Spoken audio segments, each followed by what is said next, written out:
Joe, pull up a seat, let your truth unfold. Real talk, real hearts, real souls. It's coffee and conversations with Joe, where your voice has room to grow.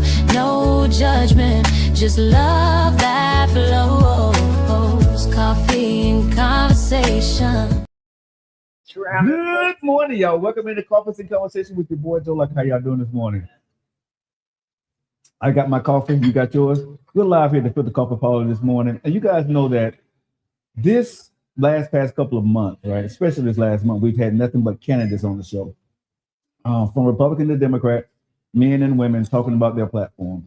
And I want to thank you guys so much for sharing the platform out there, conversating, coming to the coffee shop online, and participating in what we're doing here to give you guys a better understanding of the candidate. But this week we did have Patrick Sellers and we had Philip Ensler that was going to come this week, but we had a special session in Montgomery. We're going to talk about that today. So we wasn't able to get any candidates because all the candidates now have went to Montgomery to do special sessions. So as me and my team, we sat down and we thought, okay, what are we going to do? How do we keep it going with the election? And I remember there was a person that did the mayoral election, right? And she's a friend of mine, and I had her phone number, and I gave her a call. And everybody knows who she is, right? Been listening to her for years, the one and only. Isis Jones is on the show with me this morning. What's going on, Mama? How you doing? Man, I am so, you know something? This is one of my dreams, to be able to work with you live on air. Because I used to hear you all this. You do have bigger dreams, though. Wow, but you know, I've heard you so many years on air, on radio. So it's an honor to be with you today. How you been doing? Blessed. Yes. Doing very well. Enjoying retirement from radio and having some fun in that space that you see with the next episode with Isis and Jones. I finally launched my own podcast. Yeah. And within the content we're talking about today is same conversation as far as politics and basically introducing the people to some information they may not know. Right. So that's basically it. You know, when I was thinking about what to do today, I was thinking about, okay, it's a special election going on. Mm-hmm. And what better way to have a conversation over coffee, right? Or a matcha. Oh, matcha. About what's really going on. Mm-hmm. Because a lot of times people get caught up in the hype. Yeah. You know what I mean? About this candidate or that candidate, who's going to vote black, who's going to vote white, who's going to vote Democrat, Republican, red, or blue. But I think a lot of times, a lot of people don't understand, and people always say this is important. I went to Cory Booker and Terry Thule on Monday. The town hall. Right, the town hall. Mm-hmm. And you kept hearing the word important. Redrawing of the line, the redistricting, right? Why they've been called to the special session because of what they're doing with the voting rights. Right. And I think people working so much, they don't really get what all of this means, Isis. So today I want to have a conversation. And if you guys are online, you guys can ask a question. If you're in the audience, you can ask the question. And let's talk about some of these candidates. Before we get into the redistricting, what do you think about what's going on with the race in Alabama? With the what now? The race. Well, I believe that we probably have, at least on the Democratic side, what I've seen so far, a lot more capable individuals who are running for office. Mm-hmm. So that's a beautiful thing to know that there is an actual competition of sorts for these positions. I'm excited to basically see the lieutenant governor race, also the governor's race. The sheriff's race is heating up on a number of different counts. So I love to see the qualification of the people who have the passion to move forward and actually want to help out the state of Alabama. And you know, I think for me, what I hate to see, honestly, and I'm probably gonna get in trouble for this, but I see, because I got friends on both sides of the aisle in some of these races, and I see them going at each other, right? And that hurts me, right? Because it's like that hurts us as a whole. Because this is the reason. That's half the reason we're in this situation right now, right? Because there's so much of a division. One of the things that I'll have to admit in public is that my parents are Republican. And I totally understand where they're coming from, because again, with voting, it's basically being able to actually vote for that which you it's kind of like what you're going through. You know, things that serve you. You want someone that's basically going to be able to have the voice down there in Montgomery to actually speak for you. So you're voting for what it is that you believe in. So I'm not mad about that. It's just the fact that it always comes on the cost of the division. And right now, we don't have the space, the opportunity to be divided. And we are. And we are. And if you look deep into it, one of the conversations that we had the other night, we had a debate with the with Will Boyd, also Martis, and I always mess up his name. He's a Republican, actually. Santabasi. Okay, yes. Yeah. So all three of them were there to actually have a conversation, and I was amazed to see how many things that they actually agreed on.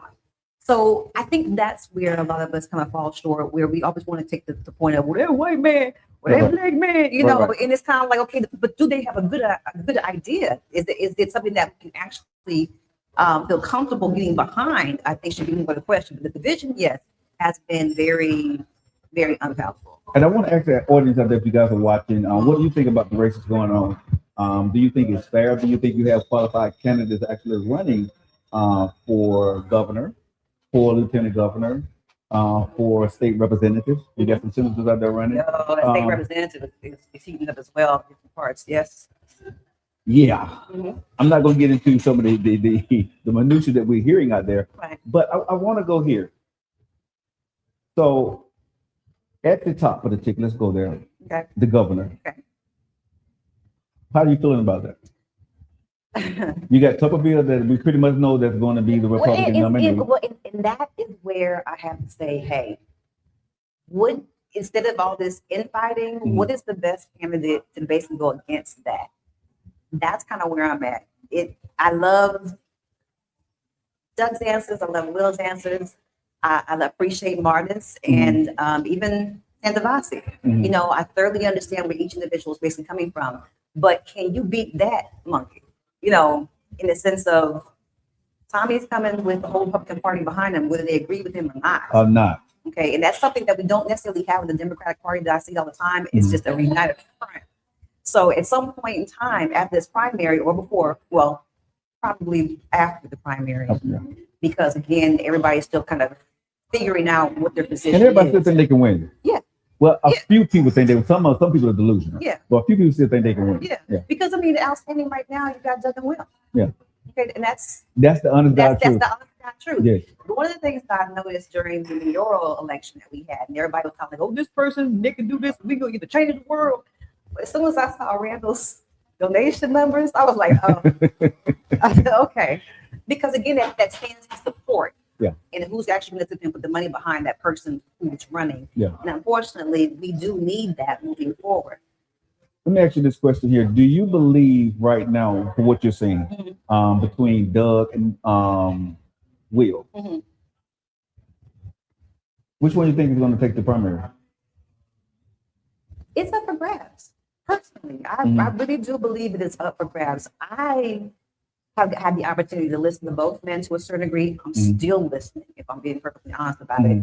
But I've enjoyed listening to number one, their passion. Number two, what they actually want to do for the state. But I always have to come back to the fact that this is still Alabama. It's Alabama. Okay, and I think that's the frustrating part about it is like you want movement, but because of the civil rights bill being cut up under us, you need someone that's going to be able to sit there and stand 10 toes down. And that does know the system to a certain degree and where the bodies are buried.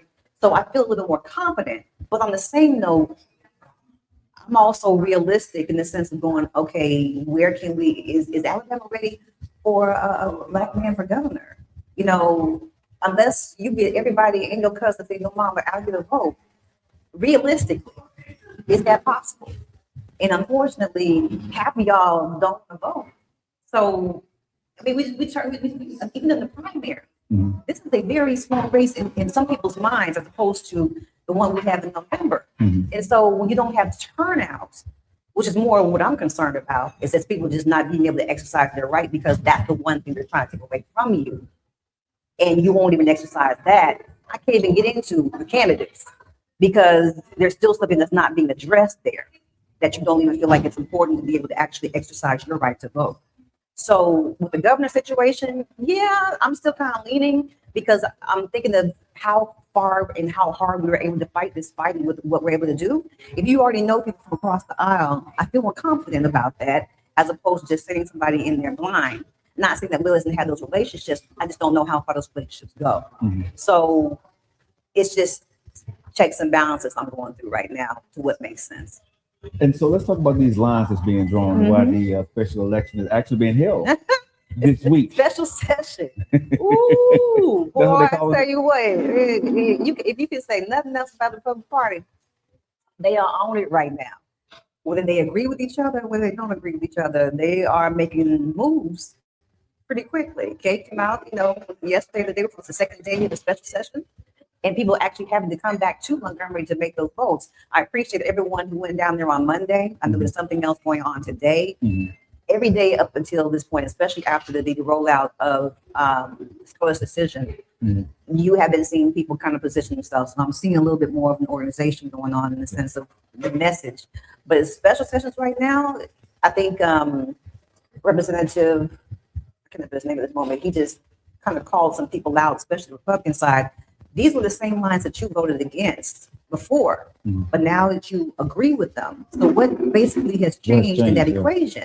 So those are the questions that basically need to be asked. I'm glad that we have people down in Montgomery who are asking these questions, but I'm sad that it got to this point that we have what you were saying was the special elections or special sessions. Excuse me. Well, I think, what people need to understand is people don't call anything an emergency type meeting, basically what this being called, if it's not going to be in their favor. Right. Okay. So You don't think? no, I think on either side. And the reason why I'm saying this is because the Republicans are doing what they're doing, right? Because it's going to favor them. Okay. If it wasn't going to favor them, they wouldn't be trying to call the president and trying to ram this through. And the Democrats have been doing the exact same thing. Right. And I think it's BS. Yeah. Because what was passed prior to, that's when it became fair, right? But now because of the Supreme Court ruling on the Voting Rights Act, now everything is changed and everybody's trying to rush it through. What people don't realize here in Birmingham, Alabama is this is really not supposed to go into effect for us until 2030. Right. They're trying to rush this thing through and change the date from May the 19th to sometime in August. Right. And a lot of the candidates that's running right now are not going to be able to be qualified because some of them haven't done some of the stuff and they're going to run out of money by that time. And then they want to come right behind it and better yet, fork up $5 million more to change and give these people in counties the opportunity to have money. So when they do go vote, that they can change their procedures together. So I think $5 million out of the paper, and you don't stuff have that you just shoved down our throats. I mean, crazy work. But again, complacency has got us here. But I think a lot of times, and I'm gonna say this, and I've said this many times over the years I've been on here. I say, people love to vote for the national election. I think it's fun. We can talk about it. You got your Barack Obama, your Donald Trump, your Kamala Harris, and all that. It's more visual, right? And I'm more attention. But it means nothing to us here. No. Okay, it means nothing. For it to get from the federal to here, you get to start here because the state has to ask the federal to do something Local, here. State, right? All of that, right? Yes. So Obama or Trump don't care until Alabama state said from the state of Alabama said we need this from the federal, then it goes here. Those are the people that you send there to ask the president for the stuff. This is what y'all don't understand is if y'all are not showing up here and you don't have representation in your local municipality or your state, you're not going to get nothing for your local municipality. Joe, it's all fun to the rabbit got the gun. You hear me? It's like it's all fun and games. But that just kind of shows me that, folks are checked out in some reports. And it might even be from where we're at right now in the sense of just trying to keep food on the table. Your priorities are scattered in the sense of, things being affected, prices of gas going up. People have different priorities. And, you have a household to sit there and take care of, trying to get all this information. Now, mind you, I will say this, y'all can spend more time on Facebook, following the latest BS as opposed to actually educating yourself on certain things. But that's an individual issue that has to be conquered in some form, fashion, shape, or way. But for those of us who are kind of locked in, it's a lot, in the sense of just your rights. and we don't think about them as much. And I don't want to say it's just the younger generation, because I think it's the older ones as well, depending on your own interaction with this system through the years. If you've actually been able to vote, not being able to sit here and see the difference in how it affects you, and how it affects your local dollar, your state dollar.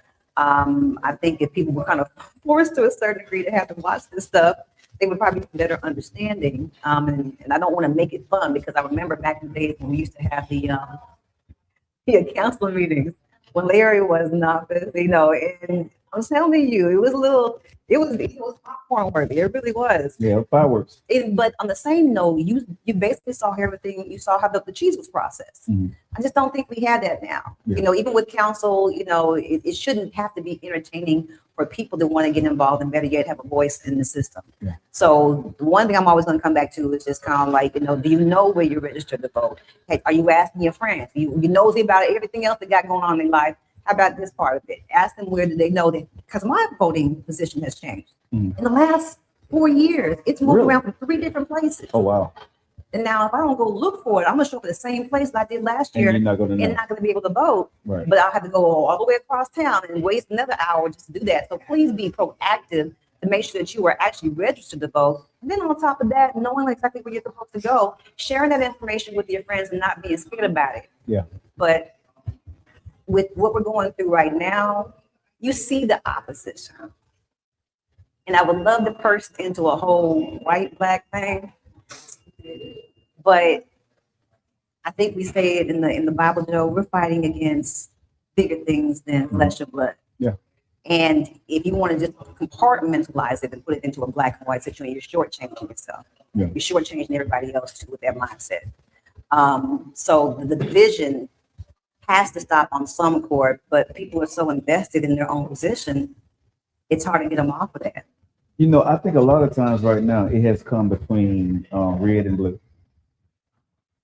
And those lines to me are really blurred, because I don't think what those two parties actually represented back then represent now. No. It's an ideology of the person at the top of the ticket of the party. And I'm not here to bash anything or go into that right now, but I want people to be educated. Because for me, I always say, I don't care. And people get mad when I say this. I don't care who you vote for. I just want you to vote. Real stuff. Right. I want you to be educated Exactly. about who you're voting for. Right. And the people who are doing all the blasphemy online, I hope that you're voting. Right. With all that noise that you're making. Right. Because a lot of times you'll see these people on it all day long. Yeah. Right. Going back and forth with somebody. Yeah. Whether you're a Democrat or Republican. Yeah. But did you actually go vote? Or can you vote? You know what I mean? Online, I see online presence, and I think a couple of candidates in our past elections saw online presence don't equal the voting booth. No. Because in Birmingham, I think we had one of the most heated last election that we had, right? But when I looked at the line at the voting booth around Trending Birmingham, lines as opposed to actual lines were so drastically different, weren't they? yeah, man, listen. When I went to the voting booth and I was calling around to the different precincts in Birmingham, Alabama, it was dry. Yeah. You got the little morning rush, barely got a little bit in the afternoon, in the afternoon, and then the evening time when you got your biggest rush. But the numbers were horrible in the last election here, because people didn't show up. People was clicked out. But online, you would have thought that every voting place would have been full. Yeah. This shows us, Isis, why, in my humble opinion, we have a problem in our local elections. And you wonder why certain people stay in office that you want out, right? You wonder why certain people, right, continue to be, why do you always get the same people? Yeah. Because the same people vote. Yeah. If you want change, you have to go out and vote. If you're 18 years old, are you registered? Right. Like I said, where do you go vote? The other thing I want to dive into here, and hope you guys online, you guys watching, let us know if you got any questions out there. The rejoin of the line. I don't think people understand that. Yeah, I think the frustration lies from a lot of us really didn't pay attention during civics class. And it's not something that is generally asked to keep up with unless you have, emergency situations like this that people got to pay attention to. So the importance is taken off of it. The apathy in the sense of, does it really directly affect my life? People are not being able to see that to a certain degree. Right. And better yet, they're turning it into a situation where it's not so much of, there's a problem, we need to fix it, as much as it is, this is a problem and somebody else need to fix it. And unfortunately, it's your voice. You are the people. This is what it's supposed to be played up for. This is what you're supposed to be able to actually get out and exercise your voice and your right to vote. You have that as it stands right now. That might change, depending on how you sit there and interact with it. So if you don't feel like it's important, it gets snatched away. And then what do you do? And I think people need to understand, what does it mean when you say we draw the line? Okay, so in Birmingham, we have Mountain Brook and West End. Okay, right now you have a line that's drawn where this is West End, right, and this is Mountain Brook. You have representation for Mountain Brook and you have representation for West End. Okay. If you redraw that, what they want to do is redraw that line and open that line up and say, okay, now not West End going over into Mountain Brook. They want to see this line going over from Mountain Brook over into West End, which means one person is going to get knocked out. Who? The West End representation, because it's now smaller. So guess what? Now Mountain Brook is representing West End, right? So your representation is now gone. Right. That's what it means when they say redrawing the line. Yeah. This is why the Republican Party right now saying, because they're trying to pick up 2 more sentences in Congress, right? Mm-hmm. And so trying to take Terry out, trying to take Smart out, and exactly another individual. My whole thing is that not trying to be funny, but y'all let them. And understand, Mountain Brook, if they redraw line, I'm just using hypothetically speaking, but for y'all to understand the beads and bloody terms. If Mountain Brook is bigger than West End, the West End representative is now gone. Okay, so now your area now becomes a Republican area instead of a Democratic area. That's what we're talking about. Yeah. Whether the Democrats are doing it or the Republicans are doing it, it's wrong. I think everybody needs to have their own representation. Okay, whether it's black or white, whatever, I don't care. Stop redrawing these lines. It is what it is, and everybody needs to get out and vote. But everybody's trying to take advantage of the system and the laws, and when they get in, they start changing gerrymandering and all this other crap that they're doing. The goal is being moved per usual, and again, being able to actually sit back and go, okay, what are we able to do? And I think that's the question of where we're at right now. We see the strengths. The puppet master has been revealed, and we have to figure out how do we realistically and common sensely just move forward and actually being able to do this. Number one, we got to get out. If in fact this bothers you in any form, fashion, shape, or way on either side, you need to basically make your voice be known. That's the huge part about it.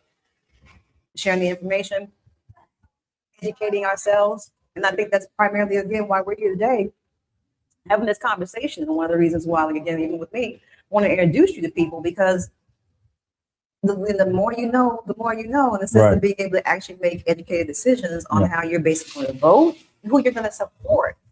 But we also have to be realistic about what we're up against. And I think that's the part too, in the sense of Tommy Tuberville and the Republican Party, as huge and as backward as they may be in certain places, we're similarly on the same course if we're not careful. And right now it's a point of just making sure that everybody's kind of aware of what's basically going on and how they can combat it. That's important to you. I know that some folks are kind of like, well, I'm not a part of the system. I'm like, baby, as long as they got your social security number and you got a cell phone in the United States, oh, baby, they in your business. Right. Okay, regardless of what it is you want to sit there and say or do. Right. So being mindful about that, use that rhetoric to get out of the way to actually help people make a good decision on what's best for them, and what are the 3 primary things in your life that are important to you that are directly related to local and state government. And purse yourself through that and try to figure out, okay, how can I get those 3 things taken care of? It might be healthcare. It might be daycare. It might be, the price of gasoline. But to sit here and really dive down on those 3 things and learning a little bit more about it for yourself. I think it's hard for you to actually combat something if, in fact, you don't understand it a little bit. Yeah. You're just out here like swinging like Don Quixote, at windmills, because you can't sit there and really focus on what the real issue is. So for me personally, where I'm at in this season is being able to actually do the research myself, figure out, listen to some of these Republican pundits, listen to some of these Democratic pundits, and trying to figure out, okay, what message and what 3 priorities are they basically answering for me in my life, and then go from there. now everybody can sit there and say, well, that doesn't know that. I might actually choose something that doesn't necessarily go with the status quo. Right. But that's the whole point of having But that's your your choice. vote. You're Yeah. right. You know, you can sit there and say, I don't want I would never say this.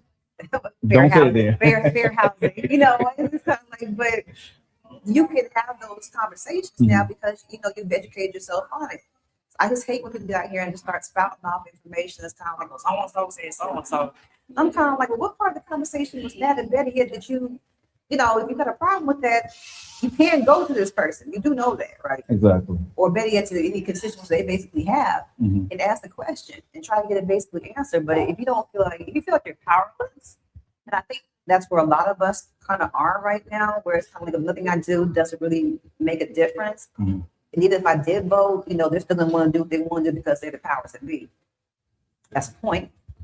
But I think that you can't combat something if you don't put your dog in it. Yeah. One, I mean, if you look at life, you have to start somewhere, right? And when I look at what's going on in elections, you know, and people being able to vote, I don't think we take it, especially the Black people. We made a lot of noise, and we still would be making a lot of noise right now if we couldn't vote. It would be a problem. You think? Yes. Okay. It's because we couldn't do it. If we don't have something, if we can't do something, we're going to fight about it. Right. But now that we can do it, right? It's sort of like, okay, I'll do it if I want to. I got a choice. I think voting should be mandatory at some point. If they put on the phone or do something, you shouldn't have to. You should. I mean, going into the voting booth, I thoroughly appreciate it. But I wish there was some bigger system that would safeguard it. That made sure everybody vote. That you had to before you got your check. Okay, you had to sit here and put your voice. You know something, and I like that because I think every citizen should vote. Now, when I was in radio, I used to hear people say, you know, if you're stupid, I don't want you voting, right? And there are people call in and say that to me, right? But I always tell people, I think at the end of the day, if you're an American citizen and you're legal here, right, that you should actually participate in the system that feeds your municipality, your state, and this country. We all should participate in it because this is what has made us. The gumbo has been nasty, right? It has not been pretty how we got here. But if we don't start to protect us as Americans, right. To me, I don't care whether you're Democrat or Republican. I don't care whether you're Black or white. I love everybody.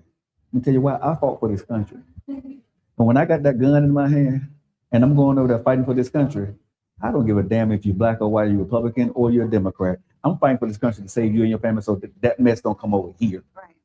That's me. Right. So when it comes down to voting, I think everybody should vote the way they are and vote what's best for them because I fought, and I can say that. Right. I fought for this country for you to have that right. Yeah. I don't look at you in a color or what party you represent. If you like Tupperville, if you like the Doug Jones, if you like Wilbur, I don't care. Just go vote. Stop fighting. Stop trying to find out what's so bad about this other person and vote for who you like for. Right. I wish when people were online that the good news spread just as fast as the bad news. You know, how about you talking about what you see good in a candidate and let's look at him. Now I'm gonna mention something here on this show. Didn't know him before he came on this show, but he impressed me. Pat Bishop, he's running for lieutenant governor. Yeah. Okay. Yeah. Pat's bad boy. Right. That's a bad boy. Right. Right. Right. He impressed me. Yeah. I got a lot of phone calls from Democrats that said, wait a minute. Right? Who is this guy? Right? But again, if you come with the right message and you better yet you're able to back it up, why would you not? I mean, even Malcolm X, when Mr. Muhammad, Mr. Elijah was telling him, you offer people clean water or dirty water. You know, if people are going to sit there and go for clean water, and my whole thing is, if you have the right message, why not? You know, if you can sit there and back this up, and that it serves what it is I'm personally going through, that makes sense. And I think that's just where we are in life right now. You know, people again will play to what it is that makes sense. But he had some very amazing points in the sense of, but putting that Republican name behind it scares some folks off. A lot of people. Yeah. But it because he's Black, got other Black folks' attention when he was speaking. Now, I want everybody to understand that I don't endorse no candidate on this show, right? I don't talk about no political party on my vote is my vote. I keep it private because I want all candidates to come to my show and understand that I'm not here to endorse anybody. I want the people to have a conversation with the candidate. So I don't endorse anybody. But Pat Bishop, like I said, I did not know him before I sat down and had the coffee and conversation with him, but he really impressed me because he was one of the few candidates. Doug Jones came on the show. Of course, he got what he got. Ken Feathers came on, a couple other people, but he was one of the ones that he was a change maker. I never got a candidate come on and had like a Republican say, I'm gonna vote for a Democrat. He was the one that had Democrats saying, you know something. Wait a minute, right? You know what I'm saying? Because I think it's when you think about the historical aspect of the Republican Party, it makes sense. Yeah. But we've come so far, and the Republican Party is, either you're a Republican, you're classical, or you're MAGA. There's so many different divisions in that camp, so you're just not quite sure what you're getting. So right now, the voting bloc in Birmingham is women, right? The older generation. And I have not seen the younger generation turn out since Mayor Wilson when he first got elected, right? Here in Birmingham. Now, I could be wrong. You tell me. I'll have to agree with you. I do see more programs that are getting folks out. I was happy to see Dee Reed with Terry Sewell the other day, with the Get Out and Vote campaign. And I believe that they're being engaged a lot more on the college campuses as opposed to just out here in the general public, which is fine with me. Start where you're going to start, especially with our babies and understanding the importance of this one act. But I see them engaging, but not in the ways that we're usually used to them engaging. Definitely online, in the sense of just, being more aware of what's actually being at stake right now and being a lot more concerned about that. And I see them getting more engaged with national interests as opposed to the ones that are going right down in the city. I see a lot of older gentlemen in the city, expounding on what we basically are going through right now. But it would be nice to sit there and see them out a lot more. But I think, again, it's such a different dynamic with the importance of what it is in their lives that's important to them, that's being affected. I just think the way that we see younger adults and their generation has changed in the way that they actually engage. I want to ask the audience, I'm going to ask you this too.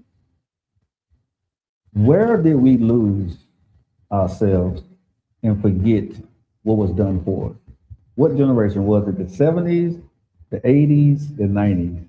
Because at some point, because I was born in 1970, we were just getting out of Jim Crow, right? So my mom and dad was in an era where they saw the signs that you couldn't go into a place where you were black, you couldn't drink out the water. They was in that era. They were just getting a voting right. So I'm a part of that generation. So did I mess up and create kids that didn't care about voting? Or did my kids start to create kids that didn't care about the voting? Or did we just get too lax? Or did our parents? I think it was your kids. I think it was your kids. And I say that only from the standpoint of if you look at the timeline, the invitation, or maybe the introduction of the World Wide Web changed a lot of things for us. And gave us a lot more information with no guardrails. And unfortunately, we were, I think, in a bigger search to make our lives better and our children's lives better, that a lot of us didn't actually implement some ground rules or the basics. We were just so happy that we were out of that bracket, that we could actually do something for our kids, that we didn't understand. We didn't tell them that there was a struggle to get to this part. Let me ask you this question. And if you guys are online, this is going to be probably a little strong for people, but I want to ask this question. Do you think white people push more to their kids to go vote than black parents push to their kids? I would say that there's probably a better understanding of the importance of it as opposed to ours. I'm not saying that that's in the majority, I just think it's something that's understood. Like in most white families, the act of higher education. It's more emphasis put on that as opposed to not, especially in ours. Not to say that there aren't. That was always a big mainstay in my household that you were going to go get a degree or go to college, or you were going to go find something to do. You were going to work. You're going to do something. Not that I say that I don't see that in our families, because I do. I see that in a lot of parents who are kind of like, no, this is important. But I also have to look at the parent. Is it important to them? Is it something they basically wanted for their children? So now I think, Joe, it's just kind of like we have an ability not to pass down this information and to make it important. Like I'm having this whole argument right now with land ownership, our understanding of it. Better yet, how do we safeguard ourselves? Why are half of our houses being snatched up from gentrification and some other pieces? And if you look at business across the board, it's important for for things to be built up, to be taken care of, the neighborhoods to be rebuilt, and things of that nature. But when you look at the different areas, Inslee, Leicester Center Point, West End, and certain places, you just don't basically see that. Now, is it because of just the economic aspect of it, or is it just because we're just not informed? And better yet, we don't sit there and take the next step in which to be able to actually take care of these things, or have the financial ways in which to do it. The historical aspect of it is kind of like you have land, you just, you take care of it. But that doesn't always get passed on. And so who's to blame in that equation? I think our parents didn't know how to take care of it. They knew how, because they were new coming into the 70s. My parents moved from Loveland Village over by Elmwood Cemetery to West End, over behind Princeton. That's where white folks used to live, right? And so when my parents moved in, of course, the white flight started to happen. You seen the neighbors started to move out slowly but surely, right? And those newly parents that came from parents that had no idea because they didn't own anything. So this is the first time they owned something, but they still was working mediocre jobs. Those are your teachers, your custodians, those are your blue collar workers, basically. So they didn't really know how to pass on the care of property and land and all that stuff because they just had got a house. You know what I mean? So I can remember me growing up. The biggest thing for my parents, y'all tell me what y'all thinking out there online. As a black man, respect, yes, sir, no, sir. Yes. Get good grades, work hard, go to college. Right? That was it. Right. When it came to finances, when it came to business, and I can honestly say this, and this is no disrespect to my parents, they never told me to go vote. That was not one conversation I ever had with my parents, even though it was important. That was not on their list for their child to do, right? Because they had so many other things that they was worried about. Right. Me as, I'm saying, their table was already full. Right. That's actually, I'm not saying they didn't think about it, but I think it slipped their mind. Son, make sure you go vote, make sure you register because this is important. That's a conversation me and my parents never had. Right. When I left home, I was not registered when I joined the military. I was 18 years old. That should have been one of the first things. When I was turned 16, the first thing I did was what? Got my driver's license. I knew to go do that. I did not know when I turned 18 to go register to vote. I didn't know nothing about that until I got into the military, and the voting people say, "Are you registered to vote?" I'm like, "How do you do that?" I had no clue. So I think a lot of times during the 70s and during the 70s, those parents, some parents forgot or didn't, see it as important as other things. And that's where we come back to the whole question of when did it kind of fall off then? Again, they were engaged with making sure that you have a better life. Yes. So certain things weren't a priority, and again, like now, when people sit there and tell me like, well, I don't know how to do A, B, and C, you got a whole internet. Okay. Now your parents didn't, and your grandparents didn't. So I can give them a pass with the encyclopedias and everything else like that. That's where I always went to when I couldn't find some information. Right. My mom was quick to send me to a dictionary or and an encyclopedia. Or the library. Or the library. Okay. The Dewey Decimal System. Do you understand how bad I want to go get my library card right now? You know what I'm saying? I might go ahead and do that today. Okay, just to put some simplistic aspects into it. Right. But I think at that point in time, we were just so carried up with everything else. But now there's just no excuse in my mind. True. In my mind. Definitely now, We don't have any excuse. Too many resources, too much information to just be willfully ignorant. Do you think it because in our community it's not sexy enough, it's not fun enough, it's not entertaining enough that we don't take voting serious, especially in our local areas? I wish I had the answer for that. Because as soon as you asked it, I was trying to Trying to find something. locate an But Chris answer Brown that- and Usher tickets came out and you saw the online blow Well, up. that just shows that your priorities are skipped. You know, that's kind of how that feels to me. Okay. Yes, we do put too much attention on entertainment and being entertained.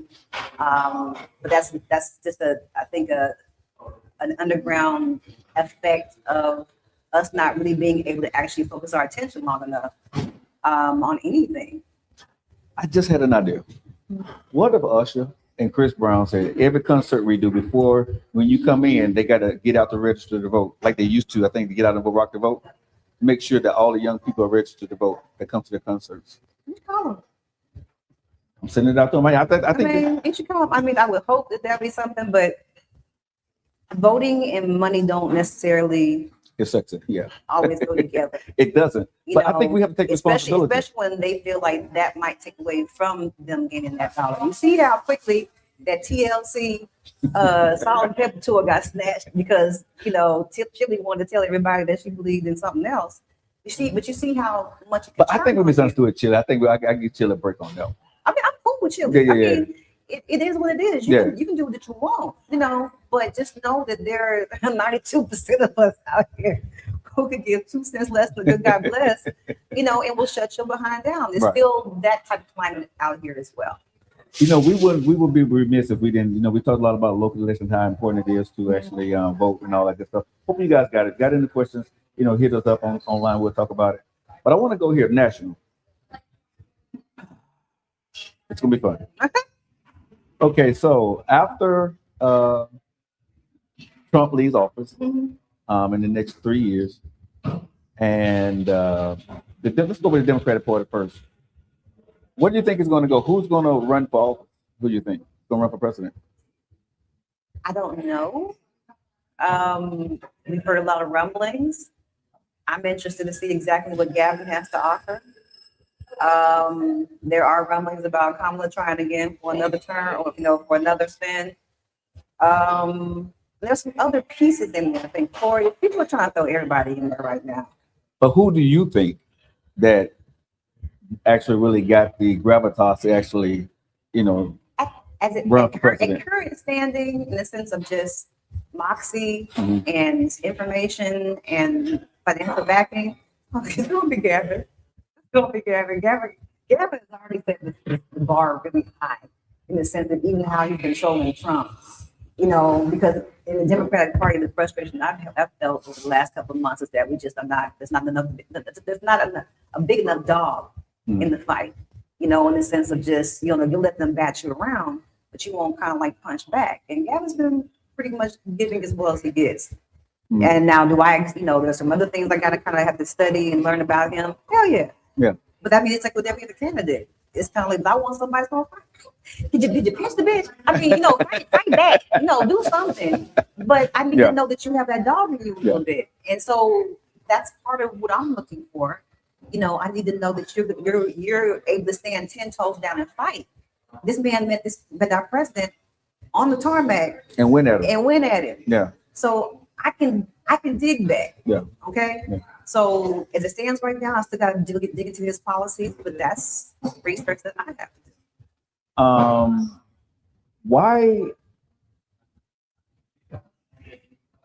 Why isn't America and the Black community ready for Kamala Harris? Number one, she's a woman. Number one, she's a woman. You don't think America ready for a woman president? No. Why? Misogyny, sexism. You think if Condoleezza Rice ran, she wouldn't win? No. You don't think so? No. Really? Yes. I think if Condoleezza would have ran earlier, I don't know about now, but because she's been out of politics for a while. And earlier races. But I think she would have had. I think she would give them a nice little run for their money. Would she have won? No. You don't think she would have won? You know, As much as I would love to see it, I mean, because we said the same thing about Barack. Okay, we didn't expect it to be a black president ever, but because we got a qualified black man that and better yet, our country was ready for that change at that time. It was an equally. I said, but the way everything is set up right but he now, had a swagger that moved people. Barack is a whole different creature. Yes, That was a whole different. Kamala, love her, but she don't. But respect she her, don't have that. She ain't got that. She don't have that. She ain't got that. No. It ain't too many people had what Barack had. White or black. No. Okay? No. Gavin have something. Gavin has something. Bill Clinton had something. That- You know, but I'm saying these are the kind of people. But you know, these Okay. are the people that can move people in a way that has a charisma. Because people always said about Bill Clinton, right? That when he was in the room, he made you feel he knew you, Yeah. right? Barack Obama, same thing was said about him. People felt that he cared, even though I've seen, you know, you may like his policies, don't like his policies, like him, don't like him. But when it came to being a president of respecting, especially with the military, I heard one guy online. He said that I forgot. I think it was when the Saddam when they had went in and killed and took what's the word I can't say the other word, but unalive someone. Yeah. They said when they brought the bodies back, President Barack Obama stood there with a crisp salute. Yeah. Right. The whole time it was about they said about good 30 or 45 minutes or an hour, and he did not drop it. Yeah. Right. And even though some of these guys that was in this, I don't like his positive, I don't like him, but he earned my respect. It's the respect. Last time I checked, and you can correct me if I'm wrong, and especially in a male's mind, Uh-huh. you ain't gotta love me. You But gotta you respect me. Yes. Okay? Yes. So that's important. Yes. And that's something that a lot of presidents, you know, a lot of people, presidents, that they don't have. I think Gavin does have it, but the only thing I said, But that was what I was saying in the sense of being a female. uh-huh. Okay, a lot of men don't have respect for women, period. So to actually have a female that would be a president and have a strong position, most is a decent amount, women and men. It's not just men, okay? Because I've seen the Republican side, same thing, same conversation. You'll present that question to a white female Republican. She will basically tell you, no. Yeah, in that room, I've talked to them. But on a comprehensive, what makes sense? What's going to get us to the finish line quicker? In some people's minds, it's going to be a male more than it's going to be a female. Would America ever see a woman president? I'm not saying that never. I think it's going to get to a point where we're going to need one.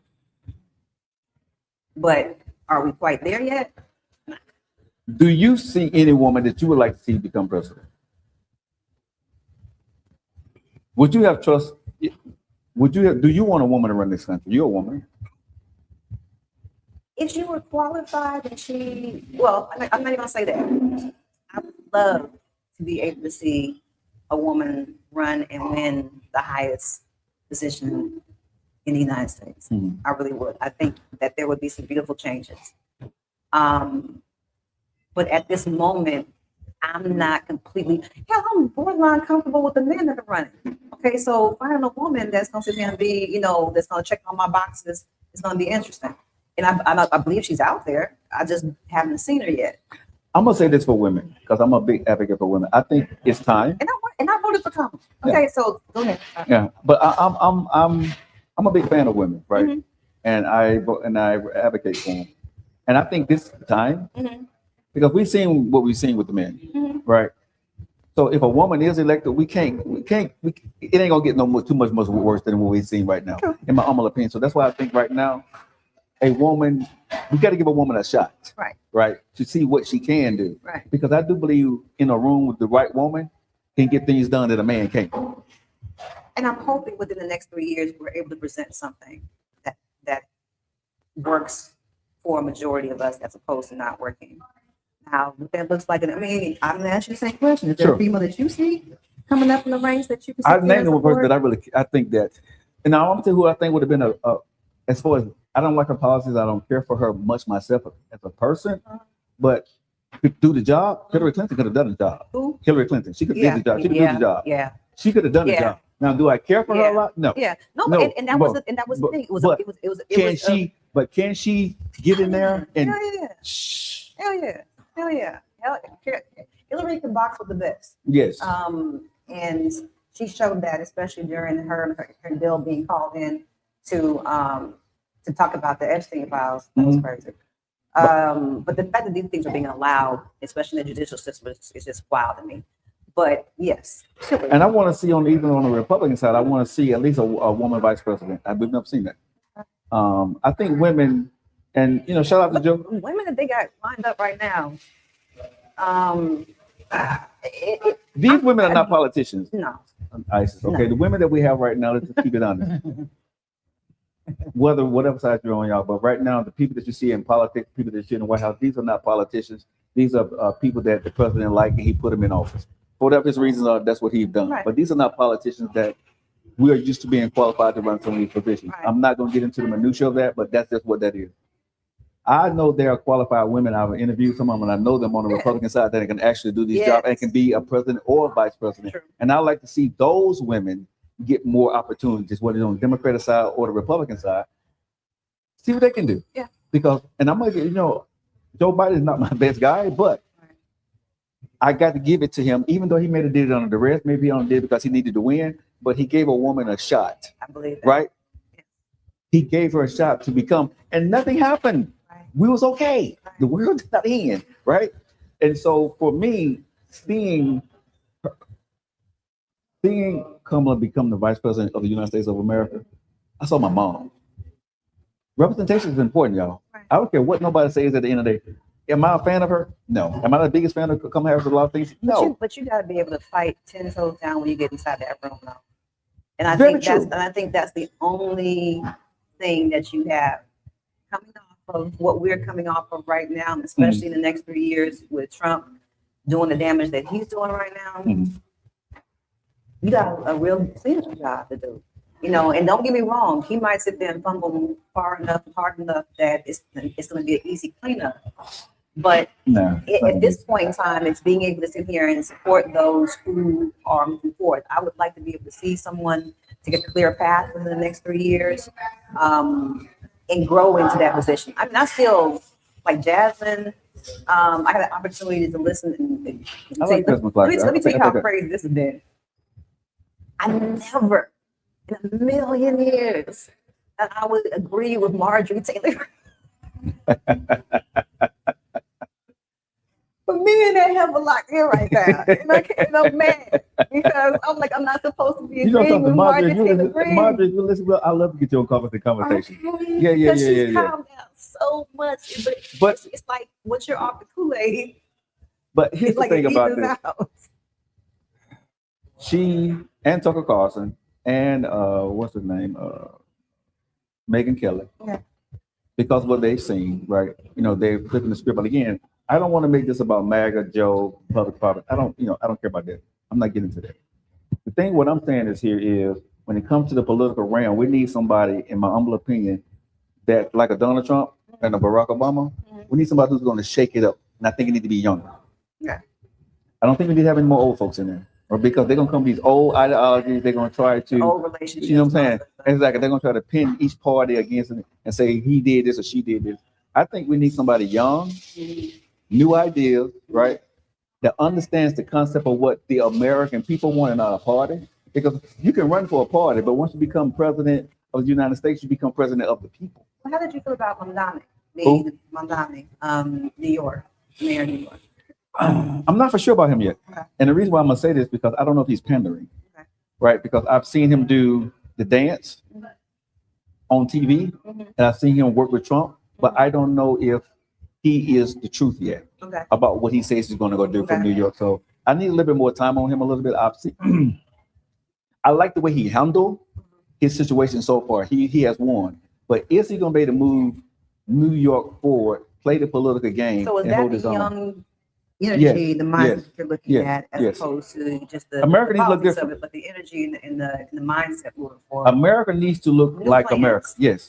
America needs to look like America. Right now, we always look like the country of white, right? America needs to look like America. We need to have different people with different ideas, right, that can work together to make this country great. To make it work. Because now, when I look at the White House, people get mad at me when I say this. When I look into who's working there, I don't see a lot of us working in there. I don't see a lot of things. point. Look exactly. at So, you know what I'm saying? So we not there. and that's I'm not good. sorry. And that's not and again, sis, that's not America. Y'all have to forgive me. I'm really not this jovial about this stuff. It's just that You have to the laugh at it sometimes. whole BS of the moment and what these folks are doing just tickles me in the sense Right. of really, wow, that's Yeah. interesting. You know, and yeah, you're And I absolutely was saying, right. when I sit down and talk to people and they come back and forth with me on different things, right? The first thing they want to tell me, right, well, this. I'm like, so if it was all black sitting there, how would you feel? Right? I don't care if just sprinkle me in there a little bit. Right. Right. And when I just look in there, Representation is important. Right. A good friend of mine, Judge Sparks, just retired. Right. And I went to it and I was there listening to him. And he served, I think, for 20 something years as a judge. And he said something that was so important that gets left out of conversation. He said, when these young men come to me and they're in trouble, there is the law and then there's the law. He said, I can throw the book at them by the law. He said, or I can be as lenient as I can by the law also. Having representation and understanding, right, where you came from.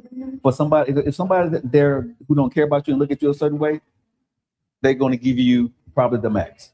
But if you have somebody that looks like you and understand your situation, he said, I've turned around more people than I have lost into the system. Right. Representation, people understand this, America. Representation of this country is very important. We have to make sure that this country stay represented for the American people, not just one race, not all blacks, not all Hispanics, but for the American people. We need to keep this thing a mixture because that's what America's all about. You about to say something? No, I just thought about this one judge. I think he's in California. He did out in Texas. White judge, and his rulings, he's able to actually delve down, especially once he gets information from the defendant and, of course, their representation. I've seen him turn around conversations in the middle of it, be like, okay, well, don't you understand this? Or, the attorney, he'll parse that. So it's a point of understanding as well. I'm not even quite sure it's just, blacks can give better, information to blacks. I think it's more the point of consideration and better yet understanding of who you're dealing with and what you're dealing with. And also making sure, again, go back to what we did at the beginning of this conversation today is knowing who you're voting for to put in for judges, state representatives, senators, mayors, presidents, all that good stuff, right? That's important. Isis, I want to thank you so much, baby, for coming out here and spending your time with me today. If people want to find you, where can they find you at? They can find me on Instagram and Facebook. If you want to make it even simpler, you can find me on my website at isismjones.com. But Facebook, Instagram, TikTok, new podcast, the next episode with Isis and Jones. You can find it on YouTube as well. So I'm everywhere, baby. Okay, you can find thank y'all guys so much for coming out today. We're gonna try to get back to the regular scheduled program depending on the special session, how that goes. Have some more candidates in here for us before May 19th. Thank you guys for making us the #1 podcast here in Birmingham, Alabama, live every week here to Filter Coffee Parlor. Go buy my coffee, buyloveyoufirst.com. You know how I feel about you, right? I love you.